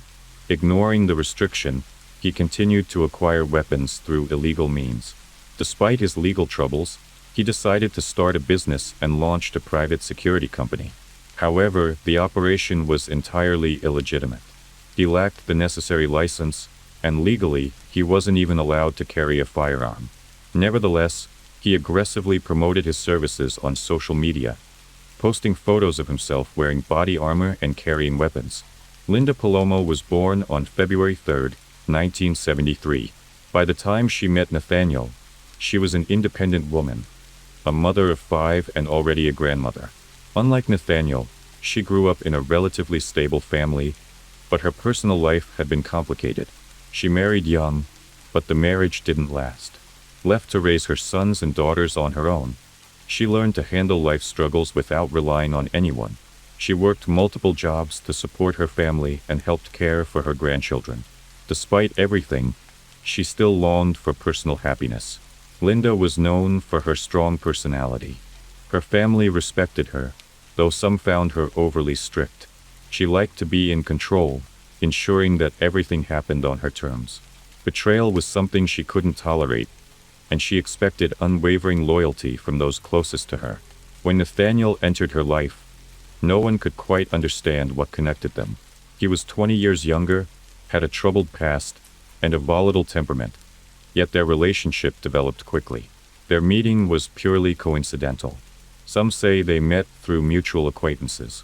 At first, Linda didn't take Nathaniel seriously, but his confidence, persistence, and dangerous charisma drew her in. For Nathaniel, Linda was someone who made him feel secure. She provided him with shelter and emotional support. For Linda, it was something new, an experience she hadn't had before. She felt in control, as if she was the one shaping this younger man's path. Their connection was unusual, two people so different yet somehow held together by that very contrast. They moved in together, and before long, Linda's sons, daughters, and grandchildren were living under the same roof. The house became crowded, but it wasn't a home filled with warmth. The tension was growing.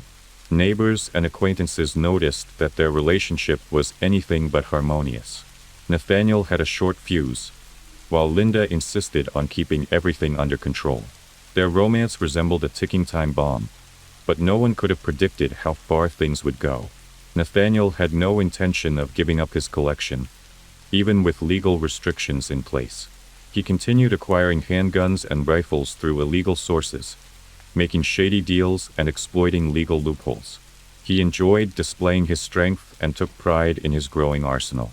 He could spend hours discussing calibers, mechanisms, and modifications, or simply admiring his collection. At first, it was just a fascination, but over time, firearms became an inseparable part of his daily life. He carried a handgun even inside the house, often disassembling and reassembling it right at the kitchen table. He left his weapons out in the open, and it didn't take long for those around him to start feeling uneasy. First, Linda didn't interfere. She didn't care much about what Nathaniel was up to as long as he was bringing money into the house. She turned a blind eye to the fact that his business was illegal and never asked questions. But over time, she began to realize it wasn't just about the money. Nathaniel's behavior was becoming more unpredictable. He would lash out if something didn't go his way. Sometimes he'd lose his temper over the smallest things. Someone looking at him the wrong way or speaking at the wrong time. His outbursts came suddenly, but just as quickly, he'd calm down, acting as if nothing had happened. The first to openly express concern was Christina, one of Linda's daughters. She saw what others either missed or ignored. Nathaniel wasn't just an unpleasant person. He was someone capable of anything. Christina never trusted him. She noticed how he talked about aggression, how he carried himself as if he were superior to everyone else. He couldn't stand being contradicted and always made sure he had the final say. But what scared her the most was how easily he could snap. During one argument, he clenched his fist so tightly that his knuckles turned white. At that moment, Christina knew, if he wasn't stopped, one day he would cross the line. The atmosphere in the house grew more and more tense. No one spoke about it openly, but the fear of Nathaniel was becoming impossible to ignore. And this was only the beginning. By 2021, Nathaniel and Linda had been living together for 6 years. On the surface, everything seemed stable, but their relationship had long since lost its foundation.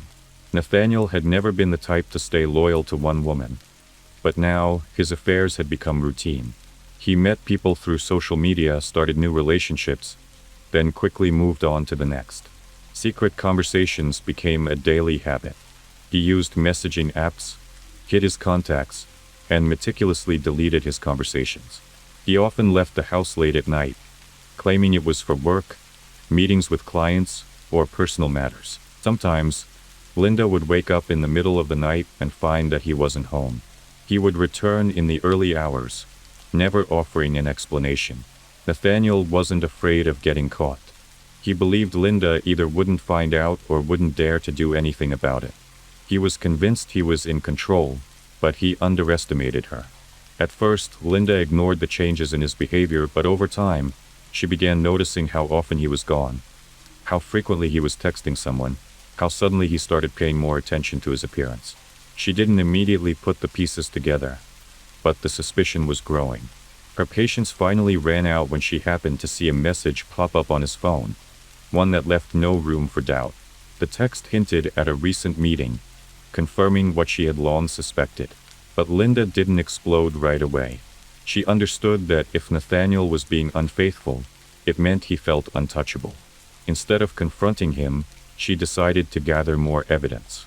She started watching him closely, checking his messages, analyzing his habits. Now she could tell when he was lying, when he was trying to cover his tracks, when he was sneaking off to another meeting. Linda wasn't the kind of woman who forgave betrayal. Her personality wouldn't allow her to simply accept the situation or walk away without consequences. She had no intention of causing a dramatic scene, but she also wasn't going to let Nathaniel get away with it. With each new piece of proof, her anger grew. She saw two options: leave and cut him out of her life, or make him regret every decision he had made. And the longer she thought about it, the clearer it became. She wasn't going to be just another woman he left behind. Linda wasn't about to act on impulse. She knew that a direct confrontation with Nathaniel could escalate into something uncontrollable. So, she chose a different approach. Instead of a heated argument, she started planning a more subtle form of revenge. She needed something that would make his life unbearable, something that would turn the tables and put him in a vulnerable position. She didn't yet know what her next move would be, but she was certain of one thing. Her silence was just the calm before the storm. After months of careful observation, Linda began putting her plan into action. The first step, creating fake accounts. She registered multiple profiles on different platforms, using photos of random people and selecting believable names. Some of these accounts belonged to mysterious women, others to dangerous individuals with questionable backgrounds. Linda studied how online scams worked, learning the techniques used to deceive people and manipulate them into believing something, even if it wasn't true. She built an intricate system where each of her fake personas had a play. One could be a seductress, another someone who knew too much, and a third, an anonymous threat. Together, they would create an atmosphere of paranoia around Nathaniel, making him believe he was caught in a dangerous game. To make her scheme more convincing, Linda started researching criminal networks. She immersed herself in learning about underground organizations, studying their intimidation tactics, the language of threats, and the art of psychological manipulation. She read about the mafia, cartels, and underground networks that controlled the flow of illegal money. She studied their hierarchy, communication styles, and even tried to replicate their messaging patterns. But her most powerful tool was her ability to control information. Using specialized software and hidden features on social media, she learned how to track a person's location, access their contacts, and monitor conversations. Before long, she had acquired enough knowledge to make Nathaniel believe in the reality of her deception. Once everything was in place, Linda put her plan into motion. She was the first to reach out to Nathaniel using one of her fabricated accounts. The profile she created belonged to a mysterious woman who seemed genuinely interested in him. Nathaniel didn't suspect a thing. He was used to these kinds of connections and responded immediately, but unlike his usual online encounters, this one took an unexpected turn. After a few days of casual conversation, Linda, posing as her invented persona, began dropping hints that she knew about his past. Her messages contained just enough details to make him uneasy. Then she made the first move toward trapping him psychologically, sending him a message with his real-time location. This was just the beginning, but it was enough to put Nathaniel on edge. Linda had achieved her first victory. He was afraid, but she had no intention of stopping there. The initial scare worked. Nathaniel was getting nervous, but she needed more. She escalated the game by creating even more fake accounts. Now he wasn't just being contacted by strangers. He was surrounded by dangerous figures, Bulgarian mafia members, cartel enforcers, hitmen. Each had their own story, their own motives, their own demands. Messages came from different numbers and platforms. Some were threats, others offered protection, while a few presented him with bizarre ultimatums. One hinted that his survival depended on completing simple tasks. Another suggested that he was already caught in something much bigger and there was no way out. Nathaniel tried to make sense of it all, but there was no logic. Everything seemed terrifyingly real. His behavior started to change. He was constantly looking over his shoulder, avoiding calls from unknown numbers, checking to see if he was being followed. Sometimes, he even asked Linda to drive him to a different location, just to be sure he wasn't being tracked. He deleted messages, changed his passwords, and tried to throw off his pursuers. But all of it only deepened his paranoia. Linda knew exactly what she was doing. She could see how fear was eating away at his mind. Her plan was working. Nathaniel was no longer focused on his usual habits. His entire world revolved around fighting a threat that didn't even exist. What he failed to realize was that the real danger was much closer than he thought. In May 2023, a new woman entered Nathaniel's life, Zira. They met at his new job, where she was one of his colleagues. At first, their interactions were nothing out of the ordinary. But before long, they began taking an interest in each other. Zira was married and raising 2 children, but her family life didn't bring her happiness. She had a history of infidelity, and meeting Nathaniel was just another chapter in that pattern. She didn't see it as a problem. She believed her personal happiness mattered more than any social expectations. Nathaniel wasn't thinking about consequences either. His relationship with Linda had long since lost its meaning, and his affair with Zira gave him the excitement he'd been missing. It started with lingering glances and subtle hints, but soon they were talking constantly. Linda had been keeping tabs on Nathaniel for a long time. The moment he started interacting with Zira, she noticed. At first, she didn't think much of it. His brief affairs weren't news to her, but soon she realized this time was different. Their messages quickly escalated beyond casual flirtation. Nathaniel told Zira he loved her, that he dreamed of a future with her. She said the same, They made plans, imagined a new life together, and spoke as if everything would change one day. Linda read each message, one after another, unable to believe her eyes. She was consumed by humiliation. She had spent months weaving an elaborate scheme to keep Nathaniel under her control, forcing him to live in constant fear. And yet, despite everything, he was still living his life, completely oblivious to her efforts. This wasn't just betrayal. It was a mockery of her power. Linda could no longer stand by and watch. It was no longer about controlling him. It was about making him pay. She escalated her psychological game, introducing a new wave of threats. This time, the characters were even more menacing, even more persistent. The supposed mafia figures warned Nathaniel that he was in grave danger, that he was playing with fire. The message was clear. His involvement with Zira had to end immediately. But this time, he wasn't afraid. Everything he had endured over the past months had numbed him to fear. He believed he had already survived the worst. And besides, he was too consumed by his feelings for Zira to walk away now. For the first time, Nathaniel wasn't just hiding his affair. He was fighting for it. Linda changed her approach. She realized that if she wanted to break Nathaniel completely, she couldn't just target him. She had to go after Zira as well. The first step was planting fear in Alberto, Zira's husband. Using fake accounts, she sent him cryptic messages hinting at his wife's infidelity, attaching photos, and fueling his suspicions. When that didn't have the desired effect, she escalated her tactics, this time with direct threats. Alberto began receiving anonymous letters warning him that his family was in danger, that his loved ones could get hurt. Linda knew that fear for his family would force him to take action. The pressure worked. At first, Alberto tried to ignore the threats, but soon, the unease took hold. He had no idea who was behind it, but he could feel that this was more than just an issue between husband and wife. Linda had achieved exactly what she wanted. Tension was growing in Zira's home, and fear was beginning to dictate their decisions. Still, Nathaniel wasn't completely broken. Despite the paranoia Linda had planted, despite the relentless pressure from the fabricated criminal organizations, he still clung to Zira.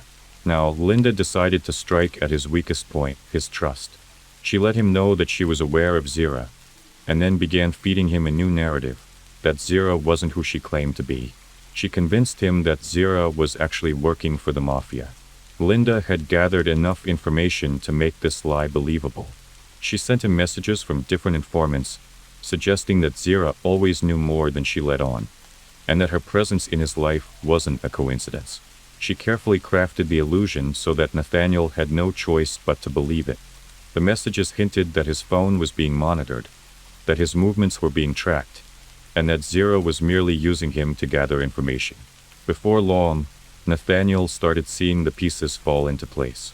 In his mind, everything finally made sense. This explained why the so-called mafia knew so much about him, why he was being followed, why Zira never seemed intimidated by the threats. But Linda didn't stop there. Now, she demanded proof of his loyalty. Nathaniel had to prove that he wouldn't betray those who had supposedly saved him from a deadly fate. Slowly, the conversations about dealing with Zira and her family became more direct. The message was clear. There was no other way out.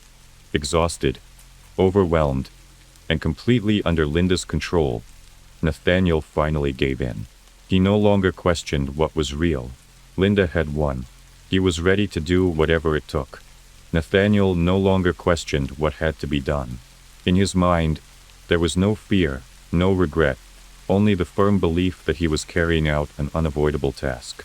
He began planning the crime with the same focus and precision he had once used to build his illicit business. The first step was surveillance. He studied Zira's schedule, noting when she was home and who was with her. He paid special attention to moments when her husband and family might be vulnerable. He examined the entrances to the house, mapped out possible escape routes, and spent several days tracking their movements, memorizing every detail. At the same time, he gathered supplies. He already had an arsenal, but he needed additional tools. New clothes, gloves, bags, tape, a flashlight. He and Linda went shopping together, careful not to draw attention. Linda remained in the background, making sure it never seemed like she was involved. They discussed every step as if preparing for a high-stakes operation. Linda played the role of an advisor, nudging Nathaniel in the right direction, reinforcing the idea that he had to do this correctly. She kept him convinced that this was the only way out. By the time everything was ready, Nathaniel had stopped thinking about consequences. He believed he was simply doing what needed to be done. The decision had been made.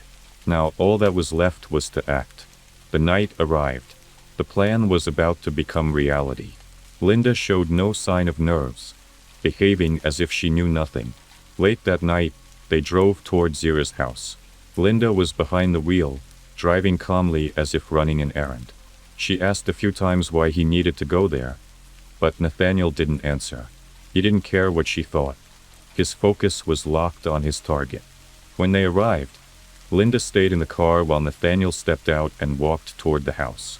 He already knew the front door would be locked, so he went around to the backyard, broke a window and slipped inside. The sound of shattering glass woke Alberto.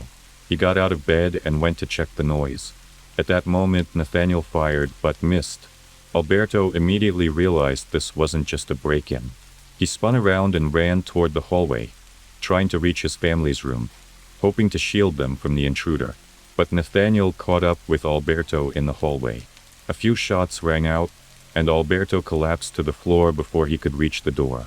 The house fell silent, broken only by Nathaniel's heavy breathing. Hearing the gunfire, Zira barricaded herself in the bedroom with her family. She held them close, unsure who had come for them. Nathaniel tried to force the door open, but it held, so he aimed at the lock and fired. The bullet tore through the wood, striking Zira. She stopped moving. The door swung open. The room fell into a stunned silence. The last sounds the neighbors heard were short and muffled. It was over in minutes. Nathaniel surveyed the house. He overturned furniture to make it look like a robbery gone wrong, scattering items to stage a struggle. Then he walked back to the car where Linda was waiting. She didn't even ask how it went. They simply drove away, leaving chaos behind. For a brief moment, silence filled Zira's home. But not for long. Neighbors, alarmed by the sound of gunfire and breaking glass, quickly called the authorities. The call came in around 4 a.m., and within minutes, officers arrived at the scene. They found signs of forced entry and moved inside. The scene before them left no doubt. This was no random act of aggression, but a meticulously planned crime. Nathaniel's first mistake was failing to cover all the details of the staged robbery. Nothing valuable was missing, and the evidence pointed to a deliberate attack rather than a break-in gone wrong. Even the scattered items did little to convince investigators that theft had been the motive. But the biggest mistake? It didn't take long for police to connect the crime to someone with a motive. By morning, detectives were already looking into Zira's personal connections. Everyone at work knew about her affair with Nathaniel. Colleagues described their relationship as more than just a casual fling. They had talked about a future together. Nathaniel's name quickly became the focus of the investigation.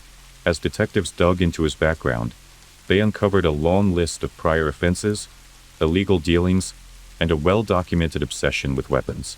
Everything pointed straight to him. While the police gathered evidence, Linda kept playing her game. She continued messaging Nathaniel under the guise of the mafia, reassuring him that everything was going according to plan. She fed him the illusion that he was being protected, that as long as he followed instructions, he would be safe. She made sure he believed one thing above all, that the authorities would never be able to prove his guilt. But the investigation was moving too fast. Detectives started digging into Nathaniel's recent activity and uncovered several inconsistencies. When they examined his calls and messages, they found that in the past few months, he had received an overwhelming number of threats, not from real criminal organizations, but from newly created anonymous accounts. This raised new questions. If the mafia was truly behind this, why did all the evidence point only to Nathaniel? Why were there so many coincidences? What if the threat wasn't real but carefully staged? These doubts became a turning point in the case. For the first time, Investigators began to suspect that there was more to the story than just a gang-related crime. As the investigation neared its conclusion, Nathaniel realized he was running out of time. He knew the police were closing in, and his arrest was inevitable. Panic set in when he noticed that he was being followed. He tried convincing himself that the mafia would step in and protect him, but deep down he knew the truth. Desperate for help, he turned to his mother. They met in a secluded spot, away from prying eyes. He told her he was in danger, that he was being accused of a serious crime, that he needed to disappear. But instead of support, he saw fear and hesitation. She didn't want to be involved. She understood that helping him meant becoming part of the crime. For a few days, Nathaniel attempted to stay hidden, but surveillance cameras caught him at a grocery store. He wasn't alone. Linda was with him.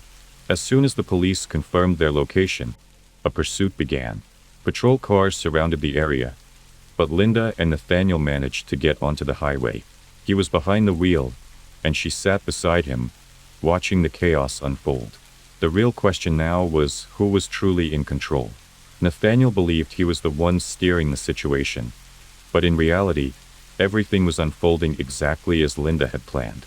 The police had been chasing them for miles, but Nathaniel had no intention of stopping. He gripped the steering wheel, pushing the car faster, weaving through traffic, determined to escape. Adrenaline overpowered his fear. Linda sat beside him, eerily calm. She didn't tell him to stop. She didn't scream or beg him to surrender. She just watched, as if she already knew how this would end. They sped onto a congested stretch of highway. Nathaniel tried to swerve around a truck, but lost control at the last moment. The car skidded, slammed into the guardrail, and flipped multiple times before coming to a violent stop. When officers approached the wreckage, the inside of the vehicle was eerily silent. Nathaniel was still in the driver's seat, a gun in his hand. Linda was beside him, lifeless. In the final moments before the crash, he had fired at her, then turned the weapon on himself.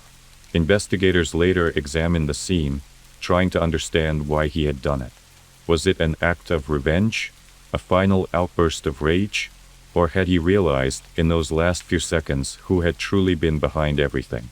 Had Linda confessed to him during that final ride, revealing that it had all been her doing? There were no answers. The only two people who knew the truth were gone. But the investigation didn't stop with their deaths. Detectives combed through their recent movements, phone records, and messages. At first, police believed Linda had been a victim, a woman caught under the influence of a dangerous man. But the deeper they looked, the clearer it became that the real story was something else entirely. The key breakthrough came from analyzing Linda's devices. Her laptop and phone contained archives of messages, dozens of fake accounts, and logs of visits to sites linked to surveillance tools and social engineering tactics. It didn't take long for forensic experts to piece it together. Linda had orchestrated the entire web of threats, making Nathaniel believe he was being hunted by a criminal syndicate. Even more damning were her own messages, where she meticulously directed his actions, pushing him toward an inevitable conclusion. Logan records, IP addresses, and chat histories all pointed to her as the mastermind behind the entire scheme. She hadn't just preyed on Nathaniel's fears, she had carefully led him down a path of destruction. The recovered files revealed that this manipulation had been happening not for weeks, but for over a year. This wasn't an emotional breakdown or a crime of passion. It was a meticulously constructed plan. She had studied psychological manipulation, researched surveillance techniques, and tested different ways to control a person's mind. When the truth came out, the case took on an entirely new dimension. What had initially looked like an act of jealousy turned out to be something far more chilling, a calculated psychological game where Linda had been the true orchestrator. The ultimate irony was that her own deception led to her downfall. She had sought to control everything until the very end, but in the end, she became the victim of the very illusion she had created. She had pushed Nathaniel to commit crimes, convinced him to believe in a fabricated reality, and in the final moment, he turned against her. The case was officially closed, but the lingering questions remained. Did Nathaniel realize the truth before it was too late? Or did he die still believing he was a pawn in a war that never even existed? There were no answers. Only the undeniable fact that the most dangerous weapon isn't a bullet or a blade. It's a lie powerful enough to destroy a person from the inside. In the spring of 2016, in the quiet town of Fort Worth, located in the state of Texas, there was a brutal and cynical murder that shocked even the most experienced investigators. The victim of the crime was a young mother of many children named Elizabeth Paula Arellano, who worked as a paramedic, and you will be shocked to learn who was her executioner. The circumstances of the tragedy were so strange that at first the police even put forward the theory that Elizabeth may have voluntarily passed away. However, such a theory did not fit with the testimony of people who became accidental witnesses of the terrible scene. The investigation had to do a lot of hard work to understand everything and send the criminal to the dock.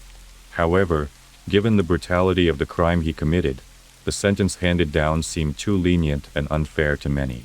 Elizabeth Paula Arellano was born in 1987, August 16th, in the American city of Fort Worth, Texas, where she was destined to live all her short life. She grew up with her two sisters, Alessandra and Giovanna, with whom she was always practically inseparable. Elizabeth's birth father left the family when she was very young. He showed no interest in the fate of his daughter and did not contact her in any way. Soon her mother, Juanita, remarried to a man named Fidel, who adopted her children and treated them as his own. Elizabeth had a very warm relationship with her stepfather, who supported and helped her in everything. The girl studied diligently at school and dreamed of one day becoming a doctor. In high school, she met a guy named Rudolph Arellano, with whom she soon had a romantic relationship. The young man was almost 8 years older than her, which somewhat embarrassed Elizabeth's parents, but they did not interfere with their romance, because the chosen daughter seemed to them a man serious and quite reliable. At the age of 16 years, barely out of school, Elizabeth married her lover legally. The couple, one after another, had 4 children, 3 sons and a daughter. But despite the appearance of numerous heirs, Elizabeth did not intend to become a housewife.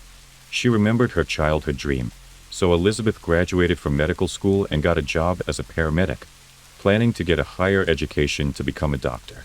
The young woman was kind and pious, brought up in Christian traditions. She regularly took her children to church, instilling in them love and compassion for their neighbors. Family and friends characterized her as a very responsive person, always ready to help. From the outside, their marriage with Rudolph seemed strong and happy. But after 13 years of living together, this union began to literally crack at the seams. Rudolph had been jealous of his young wife before, trying to control her in everything, but over time his behavior became simply unbearable. In the spring of 2016, Elizabeth, after another jealousy scene organized by her husband, took the children and moved to the house of her parents. Rudolph made an attempt to reconcile with his wife, but the young woman was tired of tolerating his fits of anger. In addition, she did not want the children almost every day to listen to the parents' scandals. So she gathered her courage and officially filed for divorce. A few days after Elizabeth took the children and filed for divorce, she mysteriously disappeared. According to friends and family, she was in good spirits and, in order to distract herself from family problems and a little divorce, decided after work to go with colleagues to a local club. So, on Friday evening, April 15, 2016, the 28-year-old young mother in the company of her friends went to a fun place. There she danced and had a good time, but did not touch alcohol because she planned to get home in her own car, on which she arrived at the club. Elizabeth returned home well past midnight on April 16th.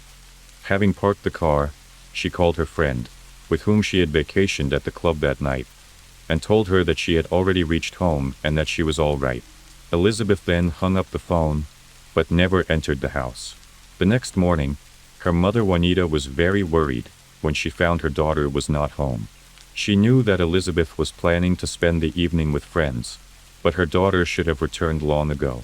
She couldn't leave somewhere unannounced, and besides, her car was parked outside the house, which meant that Elizabeth had returned from the club. When Juanita approached the car, it turned out that it was not locked. The key was still sticking in the ignition, and inside on the seat were her daughter's purse and cell phone. Naturally, she couldn't leave her personal belongings in the open car like that, which meant that something terrible had happened. The woman immediately called the police, reporting a missing person. The police believed that they would be able to solve the case, as they call it on hot tracks. In addition, there was still hope that Elizabeth was alive, because there was no blood or signs of struggle in the car. But it wasn't that simple. The first thing was to reconstruct in the smallest detail the chronology of the events of that evening and night, to trace Elizabeth's entire route, to find and question all possible witnesses. First, friends and colleagues of the young woman with whom she had spent the evening before her disappearance were interviewed. They gave the exact time when she went home, and later Elizabeth herself called back, saying that she had reached the place safely. In addition, several calls and messages from her ex-husband Rudolph Ariano, who had persistently tried to contact her that night, were found in the missing person's cell phone, but Elizabeth never answered him. Police officers went to Rudolph's house to find out where he was and what he was doing the previous evening and night. According to the man, he had been in contact with his ex-spouse just the night before, and she had promised that she would bring the children to him for the weekend. But afterward, she stopped answering the phone, and he thought she had changed her mind. As for an alibi, Ariano's alibi was questionable. According to him, he sat with a friend at a local bar that evening, and around midnight he returned to his home and went to bed. His friend and several other people, who had been relaxing at the same establishment on Friday, confirmed that Rudolph was indeed there, but where he went afterward, no one could say for sure. The man assured that he had gone home, but as he now lived alone, there was no one to confirm this. Thus, the police were not going to exclude Mr. Ariano from the list of suspects. Besides, he didn't seem upset or worried. It was clear that he and Elizabeth were in the process of divorce, but they had been married for many years. She was the mother of his children, and it was strange that her disappearance had not affected him in any way. On the night of the disappearance of a young mother, a fisherman called the emergency services to report a strange incident he had witnessed. The man said that he was sitting alone with a fishing rod on a bridge, which is part of an interstate highway, when about 4:30 in the morning, he noticed a car drive onto the bridge, stop, and then the driver pulled out something large that looked like a person and threw it into the water. It also appeared to him that something bulky and obviously heavy was tied to this person. Since the fisherman was at a great distance and it was still dark, he could not see details, nor could he see the make and number of the car. In addition, there was a strong wind on the bridge, so the man could not hear anything. Soon another witness was found walking at night with his dog down by the bridge. He did not see what was happening on the bridge itself, but a heartbreaking scream caught his attention. Then he saw something large flying down from the bridge, followed by a splash and then silence. Based on the testimony of witnesses, the police decided to examine the pond near the bridge. A few hours later, divers came across a body with a massive piece of concrete tied to its neck with a rope. The drowned woman turned out to be the missing Elizabeth Ariano. Had it not been for the testimony of a passerby and a fisherman, her body would probably have been discovered very soon or not found at all, because the tide weight did not allow the body to float. Then a version was put forward that the young woman decided to leave her life voluntarily against the background of problems in the family. But this assumption was untenable, because it did not fit with the testimony of a witness who saw how someone threw her into the water, nor with the words of relatives, who assured that Elizabeth made great plans for life and would never do this to her children and parents. Elizabeth was still alive when a piece of concrete was tied to her neck and thrown off the bridge. This was evidenced by the forensic medical results, which showed that the young woman had suffocated, and by the testimony of a man who heard her desperate scream as she flew down the bridge. But who and for what reason could have so brutally massacred a mother of many children? Robbery was not considered because none of Elizabeth's belongings were taken. There were suggestions that the killer could have spotted Elizabeth in the club and then followed her home, or someone guarded her at home, waiting for her to return. The ex-husband of the deceased continued to insist that he was sleeping at his home on the night of the murder and had nothing to do with the crime. However, the investigators were still in no hurry to exclude Rudolph from the number of suspects, because he had no alibi and his behavior raised more and more questions. At the funeral, the man put on an act. He wept at the coffin of his ex-wife, saying that he would like to be in her place or die with her. According to his sister Elizabeth, she even believed in the sincerity of his words. In addition, Rudolph actively helped in the creation of a charitable foundation to raise funds for the ceremony of farewell to his wife. But after the funeral, when the man was once again called to testify, he already looked and behaved completely different, as if nothing bad had happened in his life. After a detailed examination of all the CCTV footage from the last route Elizabeth took, it was determined that a car of the same make and color as Rudolph's had driven away from her parents' house around 3 a.m. The neighbor also recalled seeing the car parked on the road near the deceased's house. Their neighbor also recalled seeing the car parked on the road not far from the deceased's house. Moreover, it was established that the car had subsequently driven towards the very bridge from which the woman had been thrown. This circumstance raised many questions, and when the investigation requested Rudolph's cell phone data on the night of the crime, the questions became even more. It turned out that the man made several calls that night, first near Elizabeth's place of work, and then near the home of his mother-in-law and father-in-law. He also sent his ex-wife several messages trying to find out when she would return, but his messages went unanswered. Apparently, he had been following her and eventually decided to wait for her return at Elizabeth's parents' house. The police finally had enough evidence to arrest Rudolph as the prime suspect and bring him to the station for further questioning. One of the key witnesses in the case was Elizabeth and Rudolph's eldest son. When the boy was shown the rope removed from his mother's neck, the son stated that he had seen it earlier in the backyard of his father's house and remembered it well because he had played with it. Moreover, the boy also recognized a piece of concrete that had been lying in their garden shortly before after the fence had been replaced. Also, small fragments of this concrete were found in the trunk of the car belonging to Rudolph. The investigation found that the man waited for his ex-wife at her parents' home and abducted her before she could enter the house. He forced her into his car, in the trunk of which he had already prepared rope and concrete. Afterward, he drove to the bridge for the massacre, expecting to go unnoticed. Rudolph Ariano was taken into custody 10 days after his ex-wife's body was recovered from the lake. Despite a large amount of evidence and witness testimony proving his guilt, Rudolph denied any involvement in the crime and continued to insist that he was at home that night. Given the brutality of his actions, Rudolph was facing the ultimate penalty of death. And then, on the advice of his lawyer, he decided to confess to everything and cooperate with the investigation to mitigate the sentence. It wasn't until January 2019 that Ariano pleaded guilty in court and detailed how he kidnapped and murdered his ex-wife and the mother of their 4 children. Juanita, who was in the courtroom listening to his story, fainted, and Alessandra and Giovanna called their sister's killer a monster. Rudolph himself, though he admitted his guilt, felt no remorse or pangs of conscience. He spoke indifferently and coldly about his murder, did not apologize, and did not explain the motive for his terrible act. The court sentenced the murderer to life in prison without parole. Elizabeth's family members, although they considered such a sentence rather mild, but noted that they forgive Rudolph because they do not want their hearts to boil with hatred. Her parents and sisters are now responsible for the upbringing of the deceased woman's children. If you made it this far, thank you for staying with me until the end. I hope the stories gave you something to think about, or dream about. Sleep well, stay safe, and don't forget to subscribe. Good night.